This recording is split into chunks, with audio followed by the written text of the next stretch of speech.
Assalamu alaikum students. Today we are moving toward our another topic in which we will study another class of functional group in which we will study about alkyl halides. We will study about alkyl halides. What are alkyl halides? In today's lecture we will study about introduction of alkyl halides and nomenclature, how we can name alkyl halides. Firstly, alkyl halides are basically class of hello alkane. Hello alkane क्या है, जैसा कि name indicate कर रहा है कि alkane जो होती हैं सब्सटीट्यूटेड अल्केन होते हैं जहाँ पे हैलोजन सब्सटीट्यूट कर रहा होता है। हम ये कह सकते हैं कि हैलोजन डेरिवेटिव्स ऑफ अल्केन, यानी कि इसमें ये होगा कि अल्केन है, सपोज़ आपके पास कोई भी लाइक दिस CH3 अगर आप इसकी एक हाइड्रोजन को रिप्लेस कर देंगे या मल्टीपल हाइड्रोजन को रिप्लेस कर देंगे विद हैलोजन, जिसे हम X से रिप्रेजेंट करते हैं, then it will be called as halo alkane.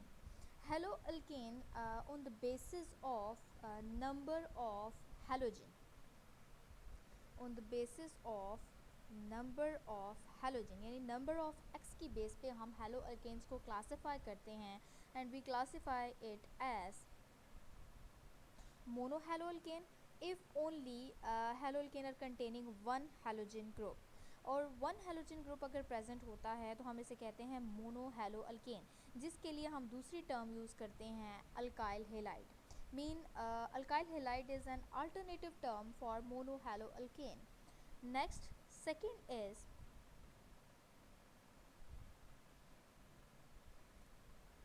मोनोहैलोअल्केन के बाद दूसरी कैटेगरी आ जाती है आपके पास डाईहैलोअल्केन। डाईहैलोअल्केन में क्या होगा कि they contain two halogens. If alkanes are containing two halogen group उनको हम कहेंगे डाईहैलोअल्केन, यानी दो हाइड्रोजन रिप्लेस हो जाएंगे इनकी। थर्ड कैटेगरी आ जाती है ट्राईहैलोअल्केन, जैसा कि ट्राई का मतलब होता है three. The kind of alkane containing three halogen they are called trihaloalkane. And the last category is polyhaloalkane.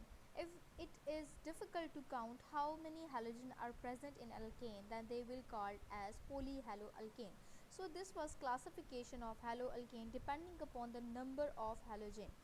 Now today our topic is mainly to deal with monohaloalkane, mean kind of alkyl halides, mean kind of alkanes containing one halogen, and these are also called alkyl halides. तो alkyl halides क्या होते हैं, इनकी क्या categories होती हैं, हम इसको स्टडी करेंगे।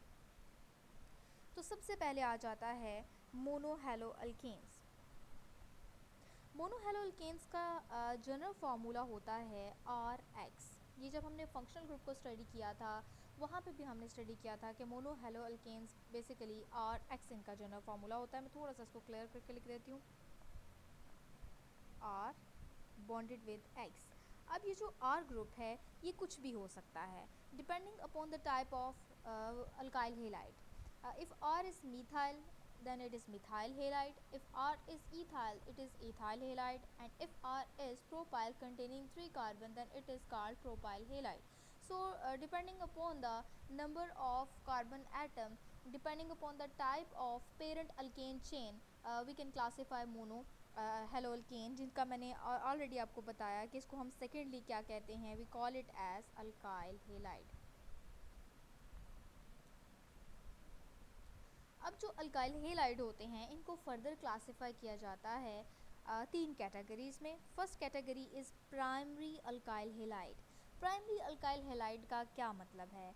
प्राइमरी की टर्म हमेशा वहाँ पे यूज़ होती है, प्राइमरी के बारे में, प्राइमरी अल्कोहल्स के बारे में हमने स्टडी किया था। तो प्राइमरी की टर्म वहाँ पे यूज़ होती है जब भी कोई भी फंक्शनल ग्रुप किसी ऐसी कार्बन के साथ अटैच होता है जो फर्दर या तो एक ही कार्बन के साथ कनेक्टेड होती है या फिर किसी कार्बन के साथ कनेक्टेड नहीं होती। फॉर एग्जांपल मैं डिफरेंट एग्जांपल्स डिस्कस कर लेती हूँ। फॉर एग्जांपल आप देखिए CH3Cl, अगर आप इसमें देखें तो इसमें फंक्शनल ग्रुप क्या है? फंक्शनल ग्रुप है halide, that is chloride, and it is connected with carbon which is not connected with any other carbon. Similarly, I can write further example, that is CH3CH2Cl। अगर आप इसमें देखिए तो इसमें क्या है कि functional group is attached with the carbon that is further attached with only one carbon, so it is called primary alkyl halide. Similarly, this chain can grow longer containing a carbon number more than 3, more than 4, but जिस carbon के साथ functional group attach है वो तो सिर्फ एक ही के साथ कनेक्टेड है ना, वो तो एक के साथ कनेक्टेड है, इसका इससे कंसर्न नहीं कि ये जो कार्बन है ये फर्दर कितने के साथ कनेक्टेड है। It is concern that chloride या फिर कोई भी फंक्शनल ग्रुप जिस कार्बन के साथ कनेक्टेड है, जिसे हम अल्फा कार्बन भी कहते हैं, वो कितनी कार्बन के साथ कनेक्टेड है, तो हम इसको कहेंगे प्राइमरी अल्काइल हेलाइड।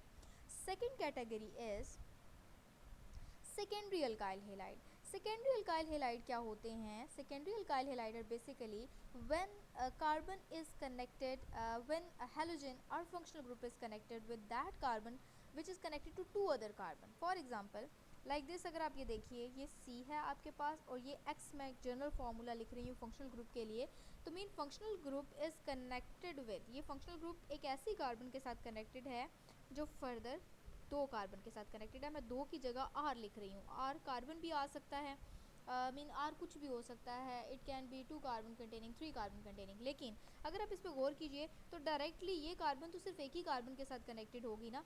तो the kind of alkyl halide and which functional group is attached with carbon that is further connected with two carbon। और अगर आप इसमें देखिए तो यहाँ पे इसकी वैलेंसी को सेटिस्फाई करने के लिए यहाँ पे CH आ जाएगा। एग्जांपल डिस्कस कर लेते हैं। फॉर एग्जांपल यहाँ पे है CH3 CH CH3 and X, it is secondary alkyl halide। Third category is tertiary alkyl halide. Tertiary alkyl halide में जैसा कि टर्शरी का मतलब होता है 3, इसका मतलब है functional group is connected to that carbon which is connected further to 3 carbons. For example C है CH3 CH3 CH3 and X। तो इसका मतलब ये है कि this X is connected to this carbon, so it is tertiary। Why? Because functional group is connected to the carbon that is further connected to 3 carbons। 3 carbon के साथ connected है, तो इसलिए हम कहते हैं tertiary alkyl halide. So this was classification of alkyl halide, primary alkyl halide, secondary alkyl halide and tertiary alkyl halide. I hope so यहाँ तक आपकी अंडरस्टैंडिंग हो गई होगी। अगर यही वाला एक्स ग्रुप, अगर आप यहाँ पे थोड़ा सा और अपने माइंड को मूव करने की कोशिश करें, ब्रेन स्टॉर्मिंग करें, तो आपको ये पता, अगर ये X यहाँ पे कनेक्टेड होता, CH2X होता, यहाँ पे CH3 ग्रुप लगा होता, तो हम इसको क्या कहते हैं? This will be primary alkyl halide. क्यों? क्योंकि ये जो X है इस कार्बन के साथ कनेक्टेड है, ये तो सिर्फ एक कार्बन के साथ कनेक्टेड है ना। तो आपने मेनली ये देखना होता है कि जो फंक्शनल ग्रुप के साथ कनेक्टेड कार्बन, जिसको अल्फ़ा कार्बन भी कहते हैं, वो कितने कार्बन के साथ कनेक्टेड है। If alpha carbon is alone are connected with single carbon, then it is primary alkyl halide, and if alpha carbon is connected with the 2 carbon atom, then it is secondary alkyl halide। अब alpha carbon क्या होती है? कोई भी carbon जिसके साथ functional group लगा हुआ होता है, that is called alpha carbon, and if alpha carbon is connected with 3 carbon, then it is called tertiary alkyl halide। Next, this was all about introduction of alkyl halide, what are alkyl halide and what are their basic। Now next is nomenclature of alkyl halide. हमेशा जब भी हम nomenclature study करते हैं तो हम दो चीज़ें स्टडी करते हैं, we study about common names and we study about IUPAC names. So first we will study about common names.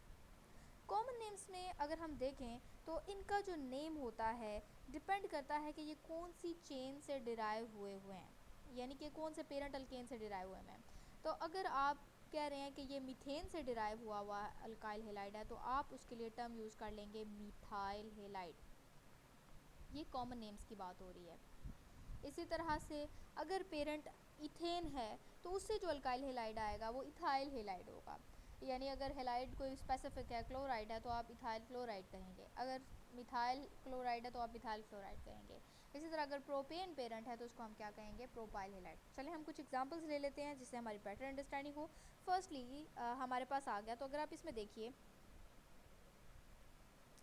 तो इसमें आपके पास अगर देखें तो यहाँ पे CH3 है, तो इसका मतलब है ये मिथाइल, और इसको आप क्या कहेंगे? This will called as methyl chloride.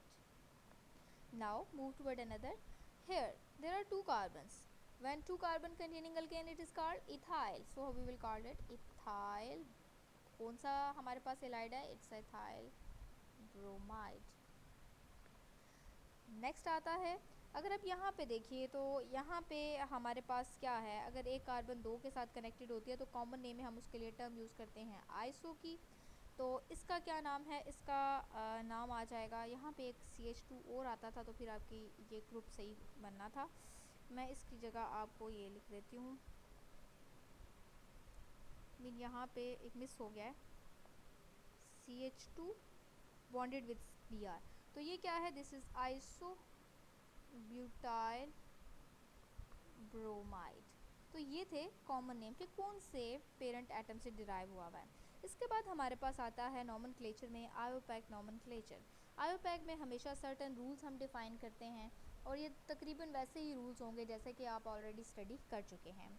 Firstly select the longest continuous chain. हमेशा जब भी आपने नेमिंग स्टार्ट करनी है तो हमेशा वो चेन सेलेक्ट करनी है जिसमें मैक्सिमम नंबर ऑफ़ कार्बन हो। और सेकेंडली एक चीज़ आपने और ध्यान रखनी है कि उसमें फंक्शनल ग्रुप ज़रूर आ रहा हो। जैसे in this case we have functional group halide. तो जो भी आप लॉन्गेस्ट कंटिन्यूस चेन लेंगे उसमें फंक्शनल ग्रुप हेलाइड ज़रूर होना चाहिए। ये ना हो कि आप हेलाइड को ही, सॉरी इसमें हेलाइड का नहीं आता, आप जो है वो हेलाइड का होना ज़रूरी नहीं होता, सिर्फ आपने क्या करना होता है, कार्बन लॉन्ग चेन का कंसिडर करनी होती है। ये अल्काइल हेलाइड है ना, तो इसमें आपको ये नहीं देखना होता कि फंक्शनल ग्रुप बीच में आए। इसके बाद सेकंड आता है carbon containing functional group must get lower number. जो कार्बन कंटेन जो फंक्शनल ग्रुप कंटेन कर रहा होता है हमेशा उसको लोएस्ट नंबर देते हैं। फॉर एग्जांपल ये आप एग्जांपल देखिए, यहाँ पे आपके पास एक पॉसिबिलिटी तो ये है कि आप नंबरिंग स्टार्ट करें यहाँ से 1 2 3 4, लेकिन ये प्रेफरेबल नंबरिंग नहीं होगी। क्यों? क्योंकि हमने वो वाली कार्बन को प्रेफर करना है जिसके साथ फंक्शनल ग्रुप है, और फंक्शनल ग्रुप यहाँ पे हमारे पास क्लोराइड है। तो हम इसकी नंबरिंग स्टार्ट करेंगे 1 2 3 4, और इसका नेम क्या होगा। अच्छा, यहाँ पे आपने नेमिंग के वक्त ध्यान रखना है कि जो भी फंक्शनल ग्रुप यूज़ किया जाएगा, फॉर एग्जांपल हेलोजन के केस में ब्रोमीन के लिए आप नॉमेनक्लेचर में यूज़ करोगे ब्रोमो की टर्म, क्लोरीन के लिए आप यूज़ करोगे क्लोरो की टर्म, आयोडीन के लिए यूज़ करोगे आयोडो की टर्म जब ये एज अ सब्सटीट्यूएंट प्रेजेंट है, और एफ फ्लोरीन के लिए यूज़ करेंगे आप फ्लोरो की टर्म। सो मीन अगर मैं आपको कॉमन नेम की तरफ लेके जाऊँ तो मैंने वहाँ पे क्या किया था, वहाँ पे क्लोराइड यूज़ किया था, मैंने ब्रोमाइड यूज़ किया था। लेकिन जब आप आयोपैक नेम करेंगे तो एज अ सब्सटीट्यूएंट जब डील करेंगे आप हैलोजन को, तो आप ब्रोमो क्लोरो आइडो एंड फ्लोरो की टर्म यूज़ करेंगे। तो यहाँ पे अब क्या इसका नेम बन सकता है, यहाँ पे इसका बन सकता है 1 क्लोरो, और टोटल कितनी कार्बन है, देयर आर 4 कार्बन, और 4 कार्बन वाले को क्या कहते हैं, ब्यूटेन। तो आप इसका नेम लिख देंगे 1 क्लोरो ब्यूटेन। एक तरह से ये एक शॉर्ट सी आपके लिए प्रैक्टिस हो गई। इसके बाद एक और रूल ये आता है कि अगर एक से ज़्यादा एक जैसे अल्काइल ग्रुप प्रेजेंट हैं, तो जैसे हम प्रीवियस केसेस में करते थे, आप डाई की टर्म यूज़ करेंगे, आप ट्राई की टर्म यूज़ करेंगे। इसके बाद नंबर ऑफ़ सब्सटीट्यूएंट जो होते हैं, अगर एक से ज़्यादा सब्सटीट्यूएंट हैं तो आप उसको कॉमा से सेपरेट करेंगे। तो these were all about the rules of nomenclature. अब हम कुछ प्रैक्टिस कर लेते हैं इन रूल्स को फॉलो करते हुए अल्काइल हैलाइड्स की। तो सबसे पहला कंपाउंड हमारे पास आ जाता है। तो पहला स्टेप था जी लॉन्गेस्ट कंटिन्यूस चेन आपने सेलेक्ट करनी है। तो यहाँ पे कोई सब्सटीट्यूशन इतनी ज़्यादा नहीं है, एक स्ट्रेट चेन कंपाउंड है, तो ये हमारे पास आ गई लॉन्गेस्ट कंटिन्यूस चेन। दूसरा स्टेप था जी आपने नंबरिंग करनी है वहाँ से, उस कार्बन से जहाँ पे सब्सटीट्यूएंट पास पड़े। तो हमें तो ये वाले पास पड़ रहा है 1 2 3। तो अब इसका क्या मतलब है जी, हमारे पास ये कंपाउंड है 1 क्लोरो, कितने कार्बन हैं ये, देयर आर 3 कार्बन, और 3 कार्बन कंटेन करने वाले अल्केन को हम क्या कहते हैं, हम कहते हैं प्रोपेन। तो इसका नाम आ जाएगा 1 क्लोरो प्रोपेन। नेक्स्ट, अब इस कंपाउंड में आइए। इस कंपाउंड में आपने सेलेक्ट करनी है लॉन्गेस्ट कंटिन्यूस चेन। तो अगर आप यहाँ पे पहले हम देख लेते हैं थोड़ा सा, यहाँ पे अगर देखें तो देयर आर 1 2 3 4 कार्बन, ठीक है। अगर आप यहाँ से सेलेक्ट करें तो देयर आर 1 2 3 4 कार्बन। तो आप इसको भी as a longest continuous chain consider कर रहे हैं, आप इसको भी as a longest continuous chain consider कर सकते हैं। तो मैं अभी स्ट्रेट को ही कर लेती हूँ, आप उस तरह भी करेंगे तो वही आएगा। मैं एक दफ़ा वो भी करके आपको दिखा देती हूँ। मैंने ये सेलेक्ट कर ली as a longest continuous chain.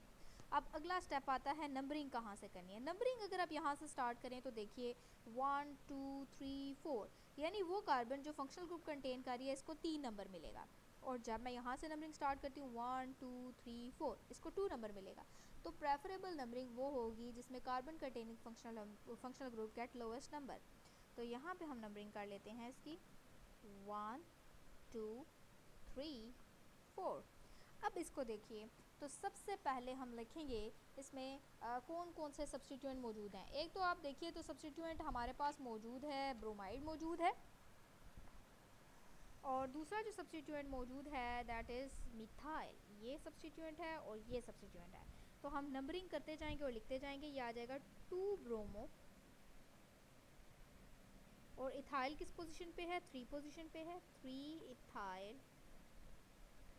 अच्छा जी, 2 ब्रोमो है, 3 इथाइल है। आपने इसको कैसे करना है, यहाँ पे एक डैश लगानी है, और ब्रोमो के बाद भी डैश लगानी है, 3 के बाद भी डैश लगानी है, और टोटल कार्बन 4 कंटेन करने वाले को अल्केन को क्या कहते हैं, हम कहते हैं butane. So it is 2 bromo 3 ethyl butane. इसके बाद एक और हम एग्जांपल स्टडी कर लेते हैं।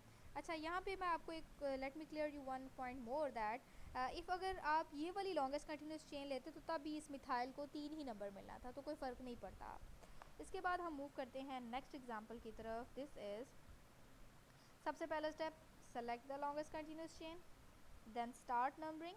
नंबरिंग हमेशा वहाँ से होगी जहाँ पे आपको सब्स्टिट्यूएंट करीब पड़ेगा, 2 3 and 4। What is substituent, chloro is substituent.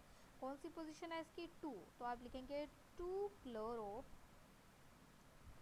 4 number वाले अल्केन को क्या कहते हैं, 4 containing alkane that is butane, तो इसका नाम आ जाएगा 2 chloro butane. Now move toward another example. यहाँ तक आई होप सो आपकी अंडरस्टैंडिंग हो गई होगी। जितनी आप प्रैक्टिस करेंगे उतनी आपके लिए आसानी होगी। अब यहाँ पे देखिए, यहाँ पे हमारे लिए एक स्ट्रेट चेन यही वाली बन जाती है कार्बन कंटेनिंग, और यहाँ पे हम इसको ये वाली नंबरिंग दे देते हैं जहाँ पे हमें सब्स्टिट्यूएंट करीब पड़ता है। अब अगर आप देखिए तो यहाँ पे वो वाला कॉन्सेप्ट आ रहा है कि अगर आपके पास एक से ज़्यादा एक ही जैसे सब्स्टिट्यूएंट मौजूद होते हैं तो आप टर्म यूज़ करते हैं डाई की, ट्राई की, टेट्रा की, डिपेंडिंग अपॉन द टाइप। और इसमें हमारे पास कितने हैं, आप देखिए 2 सब्स्टिट्यूएंट हैं क्लोरो के, ठीक है। तो आप इसको कैसे लिखेंगे, 2,2 डाई क्लोरो, यानी 2 क्लोरो हैं आपके पास। और 4 नंबर वाले को क्या कहते हैं, ब्यूटेन, तो ये आ जाएगा ब्यूटेन। इसके बाद एक और एग्जांपल आ जाती है। अब इसमें देखिए आप, अब इसमें अगर आपने लॉन्गेस्ट कंटिन्यूस चेन सेलेक्ट करनी है, एक तो ये पॉसिबिलिटी है और दूसरी यहाँ से आप ये वाली चेन सेलेक्ट करें। नंबर देख लेते हैं कितने बनते हैं। अगर आप ये वाली सेलेक्ट करें तो 1 2 3 4 5 6। अगर आप ये वाली सेलेक्ट करें 1 2 3 4 5, सो इसका मतलब है this one is longest continuous chain. तो हम ये लॉन्गेस्ट कंटिन्यूस चेन ले लेते हैं यहाँ से। Next step is numbering. तो नंबरिंग हम वहाँ से स्टार्ट करेंगे जहाँ से आपको फंक्शनल ग्रुप यानी क्लोराइड जो है वो करीब पड़ रहा है, क्लोरो ग्रुप करीब पड़ रहा है। यहाँ से भी कर सकते हैं, लेकिन यहाँ से अगर आप करेंगे तो क्लोराइड कंटेनिंग जो ग्रुप होगा उसको बहुत लार्ज नंबर मिलेगा। आपने हमेशा वो वाली सेलेक्ट करनी है जिसमें कम नंबर मिले। तो ये आ जाएगा 1 2 3 4 5 6। सब्स्टिट्यूएंट कौन कौन से हैं, एक मिथाइल सब्स्टिट्यूएंट है और एक क्लोरो सब्स्टिट्यूएंट है। आप इसको नेम करिए तो क्या आ जाएगा, 2 क्लोरो 4 मिथाइल और 6 carbon containing alkane is called hexane. ये आ जाएगा। Now move toward another example. This one is here. आपने अब दोबारा से लेना है एक लॉन्गेस्ट कंटिन्यूस चेन, तो आपके पास दो पॉसिबिलिटीज़ हैं। वही कहती हूँ कि आप एक तो इस तरह से भी ले सकते हैं लॉन्गेस्ट कंटिन्यूस चेन, और एक इस तरह से भी स्ट्रेट भी ले सकते हैं। ज़्यादा इजी होता है कि अगर इक्वल हो तो आप स्ट्रेट ही लें ताकि कम्प्लेक्सिटी कम से कम हो। नंबरिंग आ जाएगी 1 2 3, तो इसका नेम क्या आ जाएगा, 1 क्लोरो 2 मिथाइल और 3 कार्बन कंटेनिंग अल्केन को हम कहते हैं propane. Now move toward another example. अगर आप इसमें देखिए तो इसमें ये हमारे पास एक स्ट्रेट चेन आ जाएगी, ठीक है। अब यहाँ पे 1 2 3, तो इसका क्या नेम आ जाएगा, 2 क्लोरो 2 मिथाइल और 3 कार्बन वाला, तो इसका नेम आ जाएगा प्रोपेन। नेक्स्ट मूव करते हैं। यहाँ पे पहले मैं थोड़ा सा क्लियर कर लेती हूँ। अब यहाँ पे इसको नेम करना है आपने, तो इसको थोड़ा ट्रिकी है, आप थोड़ा देख लीजिए। अब एक तो लॉन्गेस्ट कंटिन्यूस चेन ये वाली आ सकती है, यहाँ से कितने ना कार्बन बनते हैं, 1 2 3 4 5। ये वाली भी ले सकते हैं 1 2 3 4 5, तो दोनों में से जो मर्जी लें आप, कोई प्रॉब्लम नहीं है। मैं ये वाली ले रही हूँ longest continuous chain, this one. अब नंबरिंग स्टार्ट करते हैं यहाँ से 1 2 3 4 एंड 5। सब्स्टिट्यूएंट कौन कौन से हैं, इसको मैं ब्लू से इंडिकेट कर लेती हूँ, मिथाइल है और क्लोरो है। तो इसका नेम क्या आ जाएगा, 2 क्लोरो 4 मिथाइल। और इसका हमेशा नाम अपना एक ही लाइन में लिखते हैं, तो मेरे पास स्पेस थोड़ी कम हो गई तो मैं दोबारा लिख लेती हूँ, 2 क्लोरो 4 मिथाइल। और ये 5 कार्बन है तो इसको आप क्या कहेंगे, pentane. Now move toward another example. इसको अब इसमें अगर आप देखिए तो इसमें भी आपके पास दो ही चांसेस हैं। आप ये वाली भी लॉन्गेस्ट कंटिन्यूस चेन ले सकते हैं, ये वाली भी लॉन्गेस्ट कंटिन्यूस चेन ले सकते हैं, ये वाली भी ले सकते हैं, लेकिन ये यहाँ पे इसलिए पॉसिबल है कि इसमें कम नंबर ऑफ कार्बन होते हैं, तो इसलिए हम जो है मेनली ये वाली ले लेते हैं, longest continuous chain.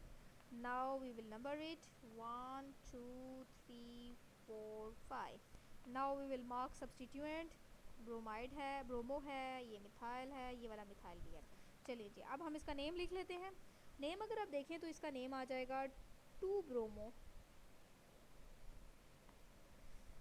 3 4 di methyl. अब एक जैसे सब्स्टिट्यूएंट है ना, तो हम इसके लिए क्या यूज़ करेंगे, 3 4 डाई मिथाइल। और कितने कार्बन हैं, 5, तो आप इसके लिए क्या यूज़ करेंगे, pentane. So this was all about nomenclature of alkyl halide. You can learn it by practicing more and more. I hope so students आपकी understanding हो गई होगी. Take care and do practice them. Allah Hafiz.